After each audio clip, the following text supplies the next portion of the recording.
Here we are. And Victor, we are here. Episode 21. 21 episodes was the goal, and we made it to episode 21. So statistically, they say we're in the top 5% of all podcasts. And what a journey, man. We've been on it. That's Right? been a Some journey. days, weeks off with vacations and time off, but 21 episodes. We're here sharing the knowledge. How do you feel? It's like you said, man. It's been a journey. This is new to me. You got some experience in you, so but I've had a lot of fun doing this, and it's so cool to be able to connect and be able to share so much ideas and tips and seeing what people have to say. So it's been fun, and I look forward to keep it going. I love it, man. So we should do another 21. I, I'm all for it. Let's do another 21. 42. Here we come. All right, good, because we just bought some microphones and lights to do in person. So let's keep Yeah, it going. I love it.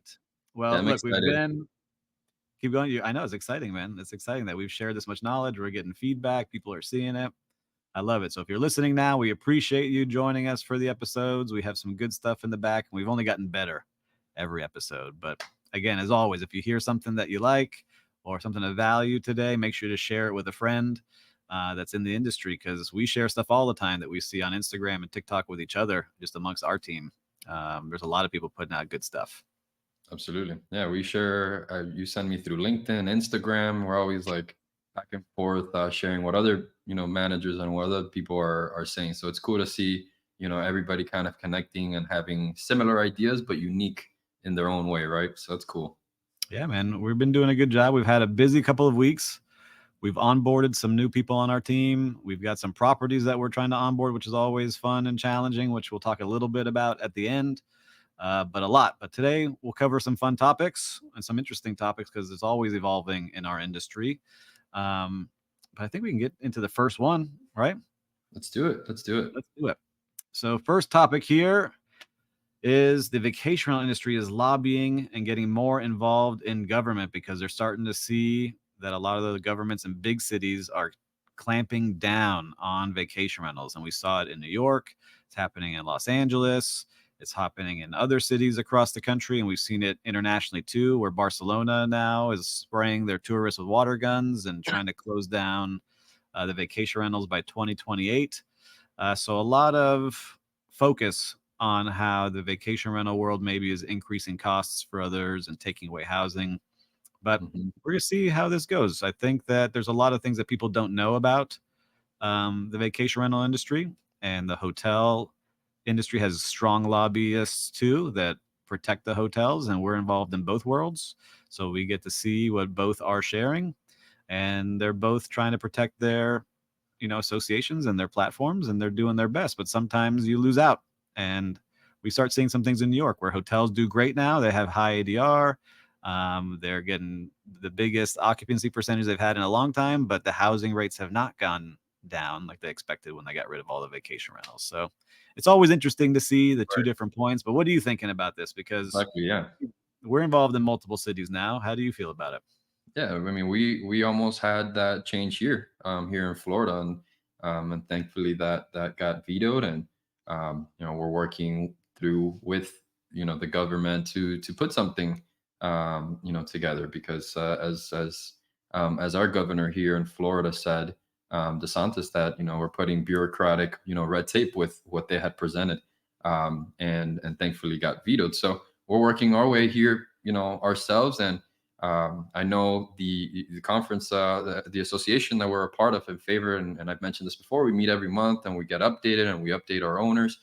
So now other states are learning from what kind of transpired here, and how we all got together, and we've talked about it on the podcast before, how we were sending out emails to all of our friends, our families, our teams, our associates to sign these waivers to veto this bill. So it's interesting to see.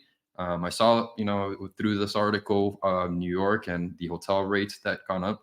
I'm sure that's, kind of been all in unison, as now short-term rentals have dropped significantly. Where else is everybody going to stay? New York is still one of the top tourist destinations. So are we. So it's interesting to see how, the hotels are coming and, like you mentioned, lobbying all together. And I feel that's what the vacation rental, should be doing. And we're seeing that are doing. There's a lot more money now going into lobbying for vacation rental. So it's good to see that we're becoming a team, becoming unison. Yeah, I think so. And I think what needs to happen, what I would love to see is, when you open a hotel in a city, you know the rules. Like, here's what you need, here's what you have to do, here's everything you need to file for. And vacation rentals in a lot of cities is there is no rules. It's just kind of Right. like we we think you're allowed, you may not be allowed, you are allowed. Well, not in this zone, but in this zone. And no, we don't give out permits. We do give out permits. So it's hard to figure out what to do, especially with a lot of the clients that we have. Like, we have a good handle on our local markets, but going into Right. some new markets, it's like the Wild West. And I think that's where the problems come in, is where there I agree. aren't clear regulations. And then that's when you have the bad actors come in and give a bad name to the industry. I agree. And we've had the conversation before, and we're planning something cool, specific to the realtors. Because if we think about it, all of these investors that are coming into Florida to invest in short-term rental, that don't know necessarily the regulations or the rules. Hopefully, they're reaching out to a management company that's local and finding that information out, and partnering with a local management company. But really, it's the realtor. They're depending on. So that's what we're thinking in the first line of defense, and the first people who we think really should be knowledgeable, especially if they're helping investors, specifically to short-term rentals, is for those realtors to be understanding of what the local regulations are, or teaming up with a local management company, especially one like ours. And we have our in-house realtor, where we work together hand in hand when we have an investor or somebody that's interested, or she picks up the lead. We're working Mhm. hand in hand and making sure that the properties that they're looking to invest in are in the right area. So we're going to set up a really cool, kind of like a dinner slash Networking and education networking seminar, right? networking event, where we want to bring all these realtors into the house, and we want to take them step by step, because yeah, they I'm sure are knowledgeable about numbers, areas where the prices are great. That's what they do all day. But this is completely different beast. So No, it's true. It's true. And like, just like yesterday, you had to go to a city, what was it, Pompano, that you had to go to City yeah, Hall Sardinia, and to Dania with to the owner. figure out what was going on with one of the properties. And you had to go in person with the owner and hold their hands and be there for them. That's the kind of service that we give at Tangy. Hey, Victor was there to make sure that everything was taken care of, because it had taken forever just to get what we needed done. a renewal. Yeah, yeah, no, that was an interesting. That's a good topic that you brought up, and that's another factor in there.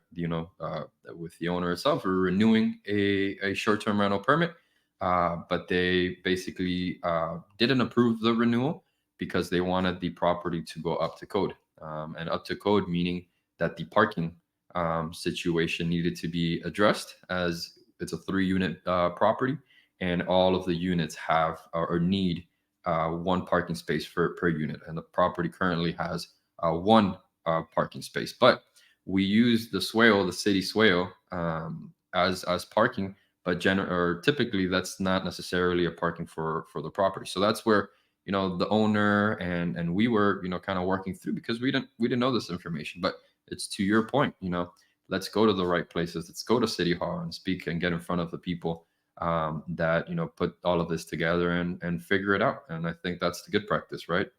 That's Yeah, what man, that's a we great want. practice. It's a great Hmm. practice. And I think a good transition into our next topic, which is Vacasa. And so Vacasa, for those that don't know, is probably the biggest name in our industry. And they are, first I want to say we never wish bad on any companies. We don't want anyone to do bad, because it'll make us look not great as an industry. Of course. And Vacasa was one that came out of the gates quickly. Right. They got this vacation rental business down, where they were able to start buying local vacation rental companies and Right. put it all under one brand and start to roll out their standards. But they grew really quickly. And I think the last number they were up to was 40,000 homes that they managed under Vacasa. Right. And they just hit a brick wall. They went public right after the pandemic, where some companies did, under a SPAC, which was kind of like, you get shares, you get out there, you start going public, even though you may not have the financials to do it. And they were running as a tech company in vacation rental, when really they're a management company using really good tech, is how I Right. look at it. And so now they're losing money. They've lost 9% of their properties. So saw that around almost 4,000. 4,000 properties. Right. And we're starting to see things like that where we're picking them up, right, as local companies. And I think it touches to what you're saying is, I want to hear your opinion on this, but it's hard to grow and maintain standards across that many places and not have boots on the ground everywhere and outsource cleaning and outsource handyman and outsource all these things. Oh yeah. Um, and you start seeing the guest reviews go bad. You start seeing revenue management go bad. The owners aren't happy because they're not getting the attention and money they need. So Exactly. now they're struggling. So what do you think about this when you see it?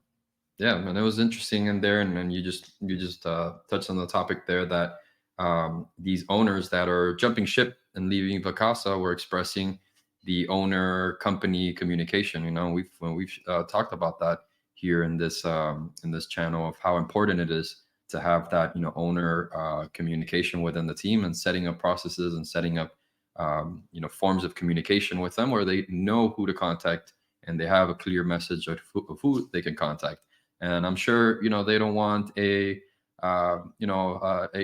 website link where they can send in their inquiry. They most likely want to speak with somebody in person. So that's very important. And like you mentioned, these properties are now looking towards management companies. I had a call last week with a new lead that came in, and right off the bat, when we first started our conversation, she's like, "I just spoke with Vacasa." And I ran through her all of the services and everything that we offer. And she was like, "Yeah, you as a local company are offering much more than what Vacasa can offer because now they're basically partnering or communicate or uh, basically transitioning our communication with Vacasa with the local management." So it was interesting to see Vacasa charges now a 12 to 15% of their services, and then the local managers now charge a percentage. So they're giving more freedom to those local management companies that I'm sure they purchased or bought over to be that kind of liaison with those owners. So that was very very interesting to see as they roll on, and interesting for a person that had that conversation with Vacasa, communicating that to us and seeing that there's more value in going with us directly versus a big company like that. What do you think about Yeah. that? I think that if I was giving Vacasa some advice, which they're not going to hear this most likely, but if I could give advice, they're already starting it where they're getting rid of a lot of their corporate office. Like they had a lot of layers at this corporate level, but not enough people in the actual cities that are their biggest hubs. Hmm. And so it sounds like they're already making that transition. Is you need some owners reps or someone who's in that local community really organizing things, just like you went with the owner. Yeah, Right. we talked about it. Like, is this the best use of our time?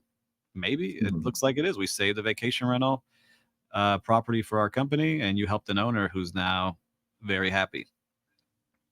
They need more of that, and that's the high touch that you get in hospitality. That I think a lot of vacation rental, the businesses, I'm going to set it up with technology and be as least involved as possible unless there's an Autonomous. emergency. Exactly. Right. So I think there's this fine balance that we're approaching, which I think needs to happen, where it is we get involved, not just on emergencies, but before they arrive, we understand what their needs are. We're inspecting the places to make sure they're clean and ready. We have eyes and ears at every property that we walk through. We talk about it every day in morning meetings.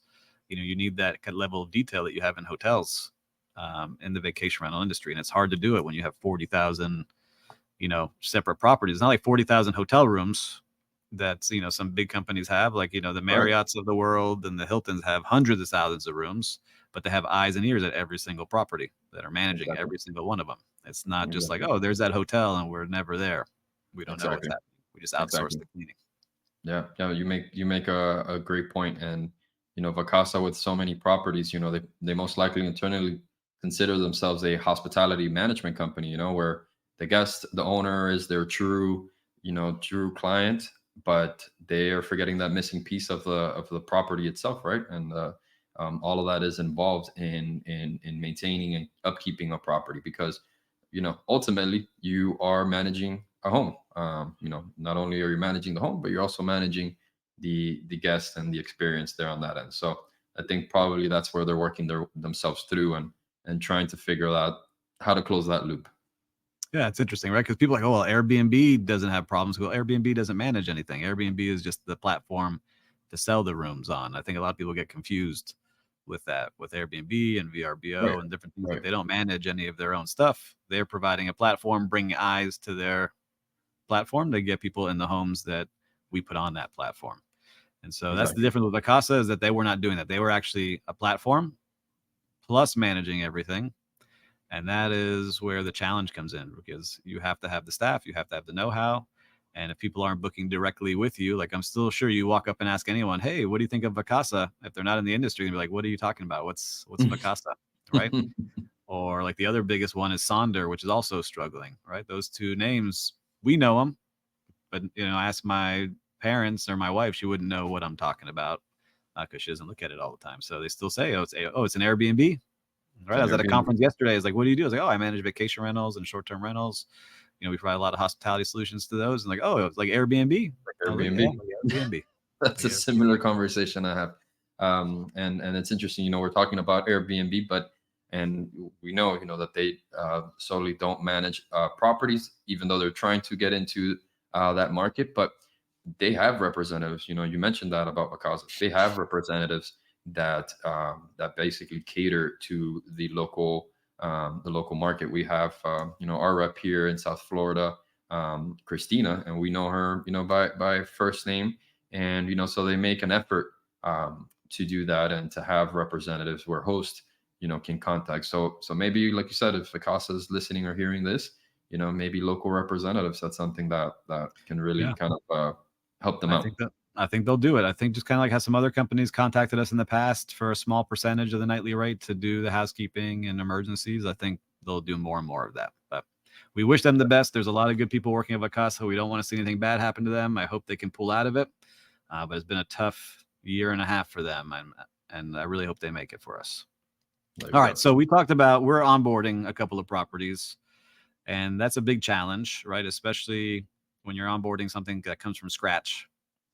And I'm going to give it to you, right? Before we talk about the solutions and furnishing things, what are some of the challenges that you see, you can tell a property owner that they could expect, right? Because sometimes I'm going to buy a place and it's going to be easy. What are some things that you've seen with property owners that are the challenges of getting things onboarded efficiently and quickly?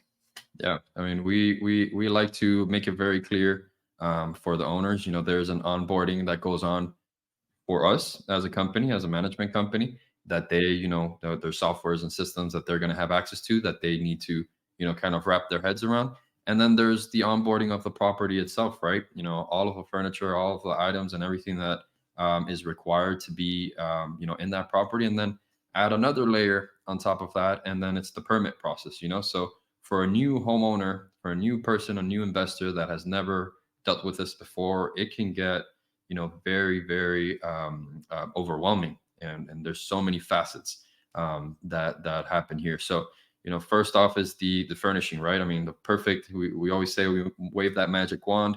For us, when we bring out a new property, what would that look like?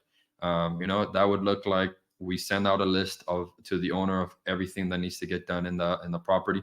If they want to get it done themselves and save them the cost, 100%. But if not, in our perfect world, it would be for us to take it on from the beginning. So we're thinking about the property, the experience, what needs to be furnished, the style, the design. We have a great team that helps us and sees us through, and that part itself is just a component in itself that's very, very overwhelming if you put yourself in an owner's position. We've done this time and time again. This is something that comes easier to us. So that's the first step. Then the second step is the permitting process, and going through that. Over here in Florida is very different as to other places, but they need to have first from the DBPR, they need to have their license and their permit with the state, and then they need to get everything in order here with the city itself. So that's the second facet, and then the third, the onboarding and all the software and the systems and the capabilities that they're going to be having with Tangy. So it's really, really, overwhelming for a new owner, and that's why we want to make it seamless and step by step process on how it's going to get done, and communicate that with the owner so they don't feel that overwhelming overwhelmingness. So, but what have you seen? I know we've done a couple of these. So Yeah, I mean, what I think is they don't understand the amount of items required to create a vacation rental, right, right? It's not just a couch and a bed and, TV. You need to make it feel upscale. You need to make it feel like a home because that's the kind of the vibe people want. You need to create workspaces. Like, why do I need to buy a desk? Because people usually are booking this so they have the flexibility of working and not. You need to buy furniture outside because when people come to on vacation, they imagine themselves, whether it's cold or warm, they want to be outdoors, having a drink, a glass of wine, and seeing the scenery. And if we have a pool, always try to get a pool if you can. Is what we recommend. So I think for us, it's really getting them on board quickly. I think we've had some challenges in the past furnishing places because they always want to go with IKEA furniture and get Mhm. that lower price. And we always tell them you can get it, but you won't get the daily rates, right? IKEA furniture gets you IKEA prices in the daily rate. Mhm. And so we keep preaching that to everybody. And I think the other is when they're shopping around for management companies, I think is confusing to them. Like, why this one's saying they'll do it for 10%, and you're saying you're going to do it for 20 or 25%. Why? And so we've learned very quickly. It's like when I was trying to get a flight on Spirit Airlines recently, I was like, it always gets me. I was like, oh, it's $94 to fly to Charleston. And then it's like, well, if you want to pick your seat, it's another $25. And if you want to bring a carry-on, it's 25. And if you want to bring a luggage, it's 50. And all of a sudden, it's more expensive than if I just booked it with American Airlines that has one flat rate. And so I always tell people that now. We've been telling people that kind of analogy because that's what happens. Everything's included in our price, and we all are hotel trained. So I think people are confused sometimes when they see different management companies, right? We just Exactly. lost a property to a cheaper competitor, even though we've made them record numbers, right? And so I'm curious to see how that goes when they save the price and they Exactly. see those things. Yeah, Um, and if I could interject yeah, here, jump Steve, in. you just made me think of a little story here that actually, just yesterday, I was walking through an owner, and as we're going, we're furnishing the property where it's a new property that we're onboarding, beautiful, modern home, and we're going through all the furnitures with the owners, and we're going one by one, showing her what the style, what the vibe, the ambiance is going to be like, and she's looking at those prices, and she's saying like, wow, this piece, like I'm sure she just goes into Google really quick. It's like, oh, I see this this beautiful bench. I know I can get this for a much cheaper price on Wayfair, how we talked about on IKEA, elsewhere. But I had to pause the owner. I'm like, just remember, we are gonna set it up, we're gonna coordinate it, we're going to assemble the items, we're going to put it and make sure everything is set, and we're going to check to make sure it's not coming damaged, et cetera, et cetera. There's a whole process, a whole step that you're not taking into account. And when I mentioned that to her and reminded her that, it all clicked to her, and she said, oh my God, like, yes, that makes so much sense. That's why there is this price, that I know is much higher than, or higher than a IKEA furniture. But you're right. If I buy that a Wayfair furniture or IKEA, it's going to come here. Who's going to set it up? Who's going to assemble it? I'm going to have to hire a handyman, which is going to, and at the same time, in a moment you start coming, you brought the analogy of the Spirit airline.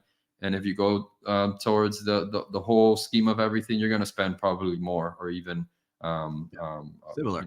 similar to it. So it's interesting, right? And that's something that I just saw firsthand, and walking through an Yeah. owner yesterday. No, look, I've had this dream for a long time. We've been talking about it for forever of having packages of furniture. I think we're almost there. So I don't want to announce it yet, but I want to say like this dream was having three different packages, right? So your entry level, premier, and ultra luxe. And so we can go to owners and say, here's your different packages. Here's what you can expect to get, and have a partner that can help us with that furniture, design it for us, distribute it efficiently, and still have a higher level than residential feel because that breaks down pretty easily, but it's Exactly. still almost like commercial. The challenge has been you can do that pretty easily with hotel furniture, but it takes 12 to 16 weeks to get that because they're all custom for each project. And most of the owners that we work with, and even us, if we had our own property, I want to be up within the month. And Exactly. so the way you do that is you would go to Target, or you would go to IKEA, or you would Mhm. go to your local furniture company and try to piece these things together. And then if something is out of style, it's hard to do. But I think we finally Exactly. found a partner. It's regional yet, not national, but regional, that is building this for us. And we're doing it in our first homes right now with them. So if this goes well, I think we've figured out this solution because they're designing things for us. They're helping us as like part of our team, which I've been liking to see. They're responding quickly. So once it goes right, I'll share it with you all because I would want to give them a shout out, especially to the people that are helping us. But Yeah, how are I, you feeling about it? Because it's I been love a it. long time of us throwing things together and having to go shopping and doing stuff. How do you feel about it? Yeah, and you know, anybody listening, you know, that when they hear us talking about, you know, our again our what we want to get to as far as like setting up packages, you know, think about it from our point of view. We're coming from hotels, and that's kind of where, you know, our mindset is, and that's how it works in hotels, because we're, you know, trying to standardize, you know, items without limiting, you know, that experience and that home feel and that, you know, that vibe that we're going for the property. But you know, it is much easier for an operational team to have items that they're accustomed to, or have, you know, pieces and furniture that they're used to, and going into several properties and seeing like, okay, I remember, you know, this item. It usually, you know, you need to clean it over here because it collects, you know. So it's our thinking of standardizing items just as in hotel, because one of the difficult components is that all properties that we currently manage, since we don't do, you know, the arbitrage model, is that, you know, every property is different. All the layouts are different. All the items and the pieces are different. So in our point of view, where we see a clear vision is in standardizing and then providing packages. And then if the owner, with, you know, if they go with the Lux package and they love everything they see there, they have the ability to switch, you know, items around, where that's basically just a preference thing, right? And that's kind of where we make things seamless for the owners, for ourselves, for the company that is helping us with the furnishing. And I'm excited. You know, this is the first one of the properties that we're going through this process with the company you're mentioning. So I'm excited to get more properties onboarded, and more projects working with them. Yeah, once this project's up and running, I won't gatekeep anymore. I'll share their information. I just want to make sure that before I recommend something, that it actually does really well. But I'm feeling very hopeful just based off of everything going on, because we worked with designers in the past who were very nice, but it was all custom stuff that we just couldn't get fast enough. And there's other Exactly. companies out there that, are known in the industry that you can buy stuff off and they help coordinate, but it's still, you have to go to Crate and Barrel, you still have to go to Pottery Barn, you still have to go to these places and they help coordinate it, which we didn't love either. I mean, it's good Yeah. if you're standalone, I think, right? So Yeah. Yeah. Do lots you of remember? options, but I think I finally figured out what I've always wanted for like the Exactly. last 6 years. Exactly. And do you remember in hotels when you were going through that process, opening up you know, a new restaurant or a new hotel with rooms? Do you remember that process? Was it easy for hotels also, or they It saw was kind of different? easier. Like we would go. So here's what we would do. We went to a company called the Parker Brothers, who I actually called about this project way back in the day. And the Parker Brothers are one of the biggest on the globe. And what they do is they source furniture and fixtures and supplies from all different places. And you go to their offices and you touch and feel and you see things. And then they help coordinate when you're getting a 700 room property and they have 700 beds and 700 couches and 700 desks, right? They coordinate all of those things in their warehouses and bring them over. But once they get brought over to you, you have to have organized your team to unload these trucks. Like these truck drivers, I remember, came to one of the hotels that we worked at, and I got a phone call. They're like, "Hey, the truck driver's here with all your pool furniture," which was, 500 chase lounges and cabana furniture. They're like, "Someone needs to unload it." I was like, "It's just me here." Sounds like a fun day.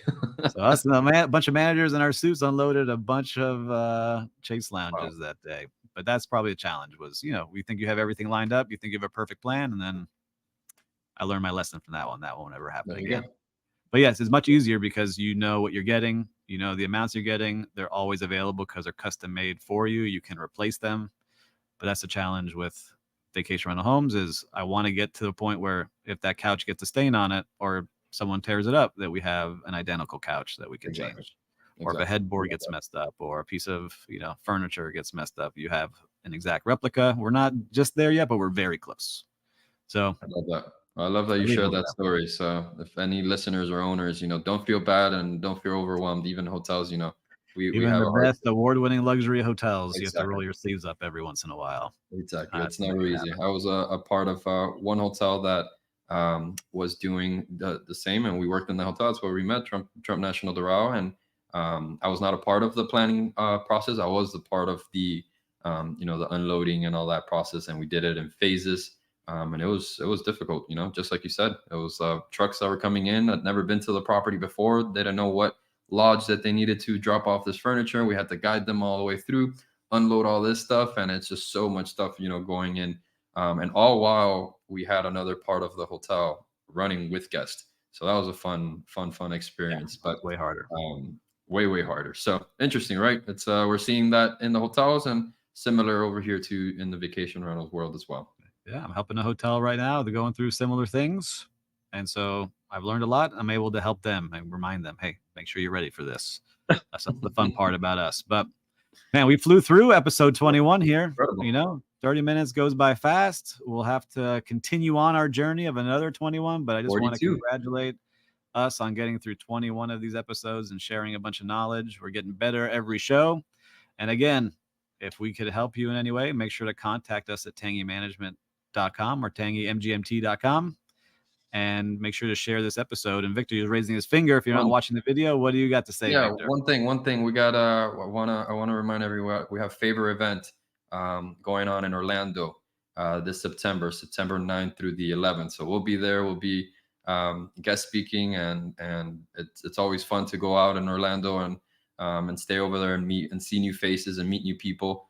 So we'll be there coordinating with our team with the favor team, but make sure to check it out. And it's September 9th through the 11th in Orlando. And there's information everywhere on what hotel and what they provide. So hope to see everyone there.